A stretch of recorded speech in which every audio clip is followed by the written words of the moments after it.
पावन धरती पर आकर इष्ट देव विठोबा के मैं शत शत नमन करती हूँ और साथ ही देवी महाकाली के समक्ष अपना सर झुकाती हूँ। मंच पर आए सब मान्यगण, मेरे भाई सुमित जी जिनका हमने यहाँ पर अभी भाषण सुना,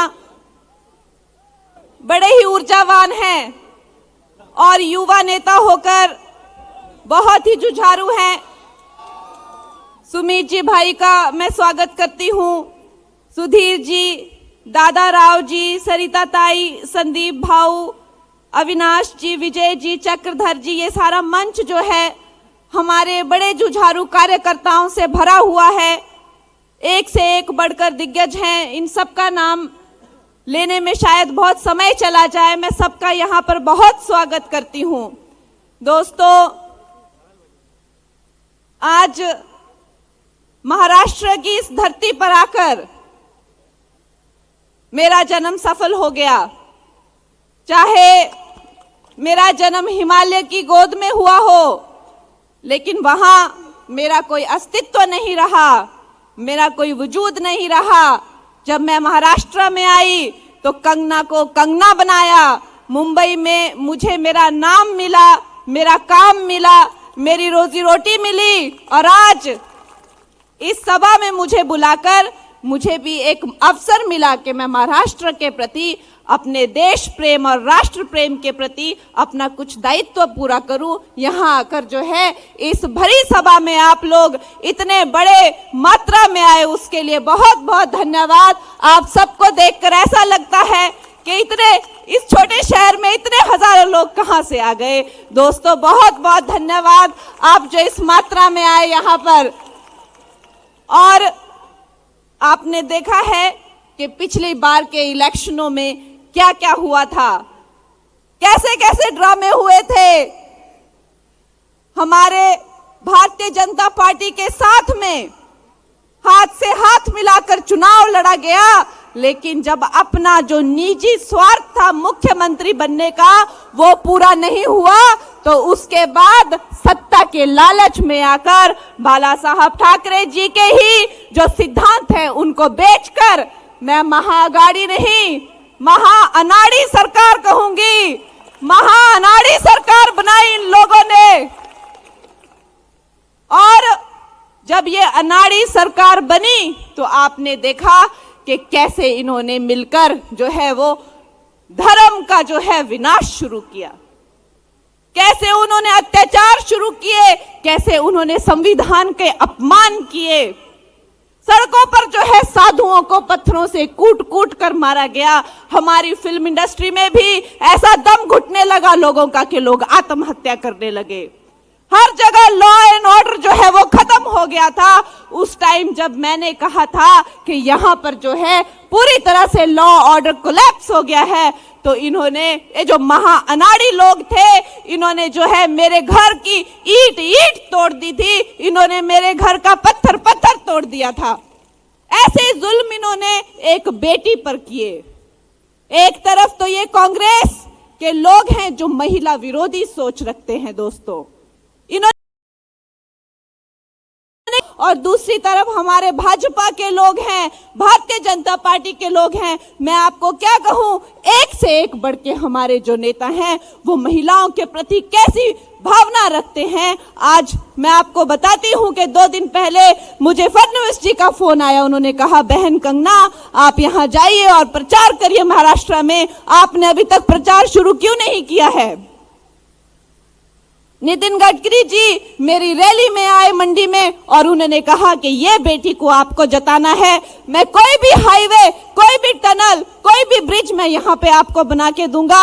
ये हमारी बेटी को, जिसके भाव इन लोगों ने पूछे थे कांग्रेस के लोगों ने, ये बेटी को आपको जता के देना है। ये हमारे भारतीय जनता पार्टी के हमारे जो नेता हैं उनका पुरुषार्थ है और ये उनका स्वाभिमान है। दोस्तों, ये जो पापी लोग हैं, जो कांग्रेस के लोग हैं, इन्होंने जो है जो झूठे वादे करके हिमाचल में जो है पूरी तरह से सत्यानाश कर दिया है। कुछ भी नहीं बचा है। लोगों को अब तनख्वाहें भी नहीं मिलती हैं, लोगों को पेंशनें भी नहीं मिलती हैं, उनको कुछ नहीं मिलता है। ये इनकी करतूत है। महिलाओं को ये गाली गलौज कहते हैं कि क्या भाव है बहन बेटियों का। एक तरफ ये लोग हैं और एक तरफ देख लीजिए हमारे प्रधानमंत्री जी, वो कहते हैं कि मेरी बहनों को, मेरी लाडली बहनों को क्या चाहिए। जो बेटियां होती हैं, जो बहनें होती हैं, वो सारा दिन परिवार के लिए सोचती रहती हैं, लेकिन उनके बारे में कोई नहीं सोचता है।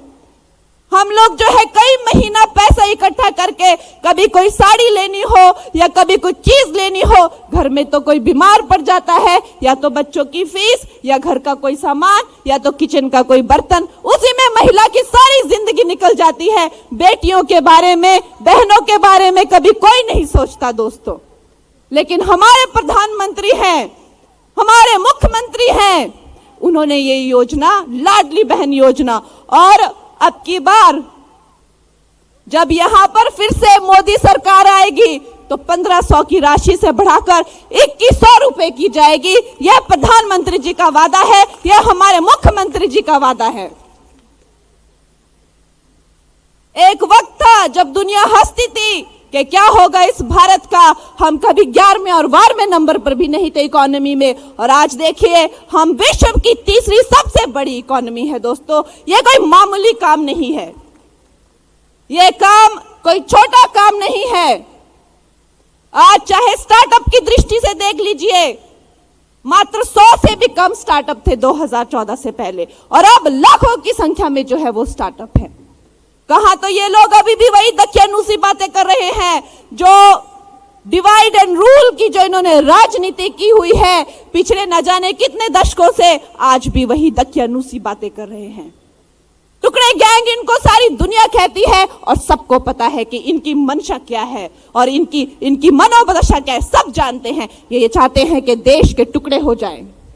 और यहाँ पे हमारे प्रधानमंत्री है, हमारी भारतीय जनता पार्टी है, इन्होंने चांद पर भी जाके जो है हमारे हिंदुस्तान का झंडा लहरा दिया है, वहां पे भी शिव शक्ति पॉइंट बना दिया है दोस्तों। ऐसी आज हमारे भारत की प्रतिष्ठा पूरे विश्व में है। आज जो कांग्रेस का शहजादा है राहुल गांधी, आज उसने हमारे प्रधानमंत्री जी के बारे में बहुत अपमानजनक बातें की। उसने कहा कि उसको कुछ याद नहीं रहता, और खैर उसकी जैसी बातें तो हम यहां बोलना भी नहीं चाहते। कितनी बुरी बुरी बातें ये हमारे प्रधानमंत्री जी के बारे में बोलते हैं।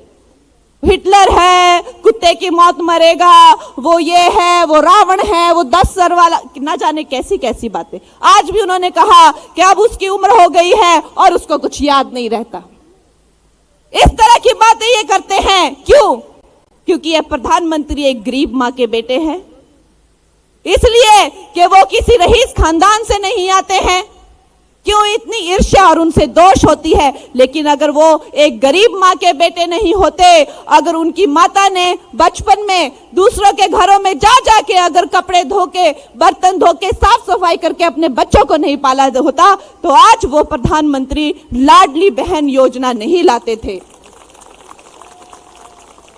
उनको अपनी माता को ही देख के इस बात का आभास हुआ कि कितना मुश्किल होती है एक महिला की जिंदगी, और न जाने कितने दुख और संकट वो झेलती है, लेकिन उसको पूछने वाला कोई नहीं है। ये राहुल गांधी क्या जाने कि उनको कभी छोटे छोटे चिट नहीं मिलते हैं कुछ बोलने के लिए। वो जो बोलते हैं अपने दिल से बोलते हैं और कभी भी कागज पढ़कर नहीं बोलते हैं। उनकी जो मेमोरी है वो इतनी शार्प है कि वो जिसको भी जहां भी मिलते हैं उसको नाम से उससे बात करते हैं और उसके बारे में पूरा बैकग्राउंड उनको पता होता है। अवश्य ही उनके, मैं कहूंगी वो देव तुल्य है हमारे लिए। और अदरवाइज ये जो राम मंदिर का काम है किसी साधारण मनुष्य के करने का काम नहीं है। उन्होंने जो 500 सालों में मंदिर नहीं बना, वो राम मंदिर हमें बना के दिया।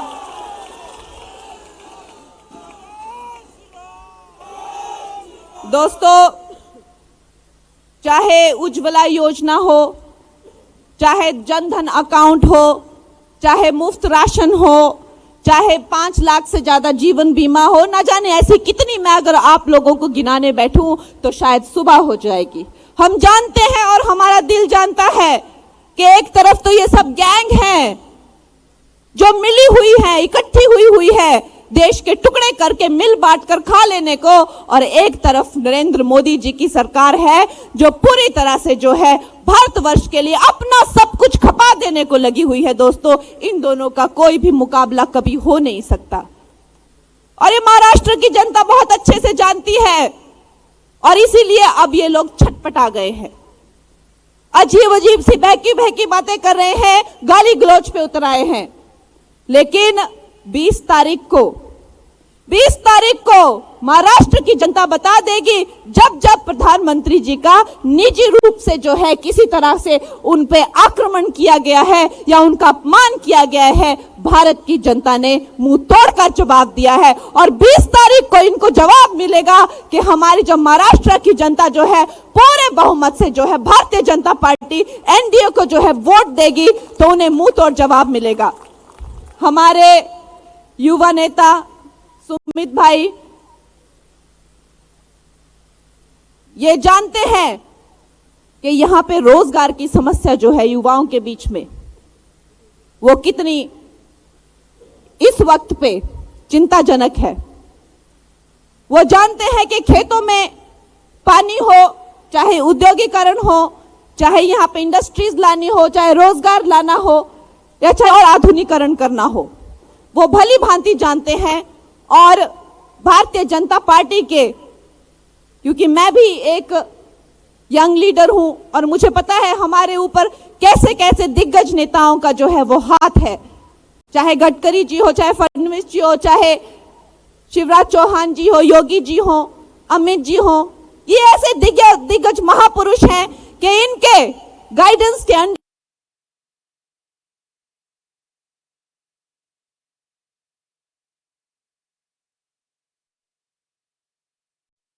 सुपरविजन के अंडर को हमें भी भारत के प्रति समर्पित होने को मिलेगा दोस्तों। और भारतीय जनता पार्टी को 20 तारीख को आपको जो है कमल के चिन्ह पर जो है वोट करना है और सुमित भाई को जो है बहुत बड़ी मात्रा से, भारी मात्रा से वोट देकर बहुमत में लाना है। और बाकी आपको अपनी बहन, अपनी बेटी कंगना को भी बुलाते रहना है और हमारे लायक जो भी सेवा हो वो बतानी है। मेरे साथ भारत माता जय के नारे करेंगे। भारत माता की, भारत माता की जय।